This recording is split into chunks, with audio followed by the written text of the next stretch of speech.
other calligraphy clips that I've done, you'll know that I see absolutely no reason why you shouldn't give yourself as many aids and help as you possibly can.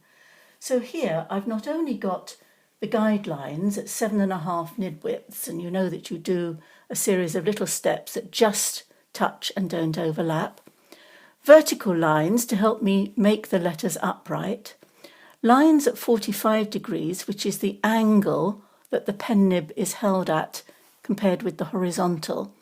And because I'm starting this first letter family, which is a letter family based on a round letter O, I've used this stencil to help me draw some letters O so that I can feel the roundness in the letters. If you haven't got a stencil, then use a coin of a suitable size, just to give you a guide. So we're starting off with the first letter, which is the letter O,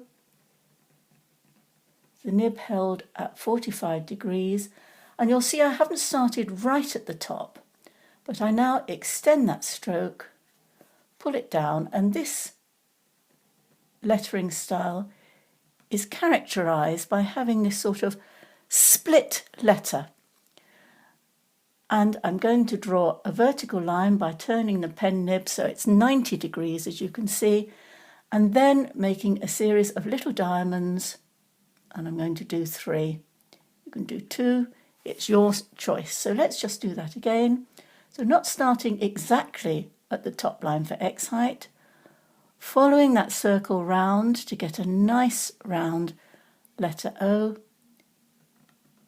making that stroke to give me the split circle,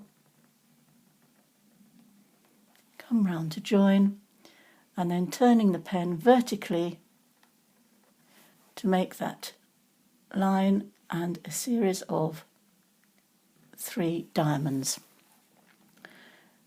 The letter Q is, as with most capital letters, Q, taking its form from the letter O.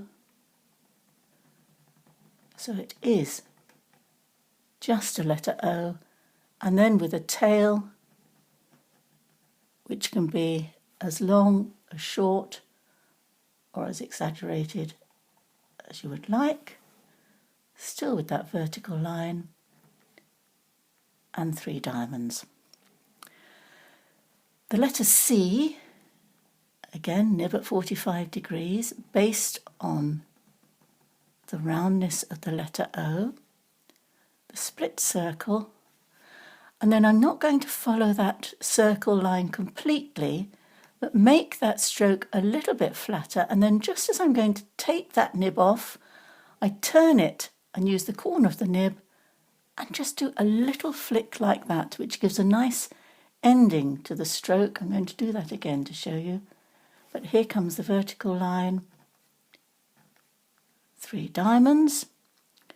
So the letter C, following these circles round as my guide, although I didn't do that one very well. Split circle, slightly flat, turn the nib and just flick it as you take it off. Vertical line and 3 diamonds. The letter E is that same round form.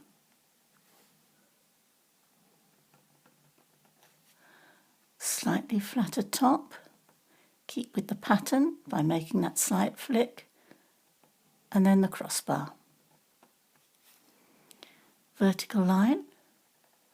You can see how nice it is having all these vertical lines drawn, which means it's much easier for me to do them.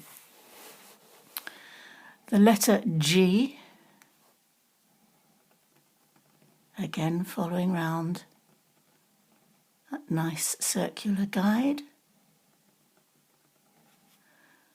Top stroke slightly flatter with turning the nib to make that shape, and then that last stroke of the letter G comes right out from that point of the circle to meet up. Just need a little bit more ink. We do that one again. Follow around the circle.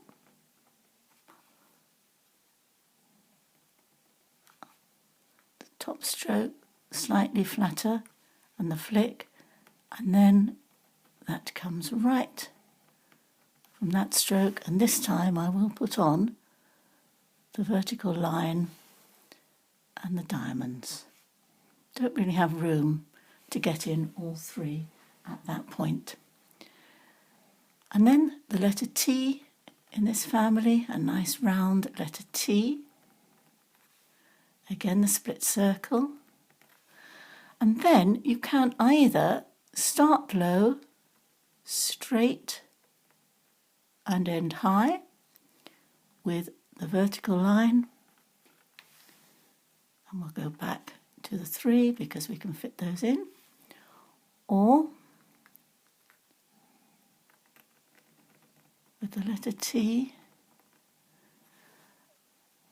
we can start high, nice and straight, and end low, and again vertical line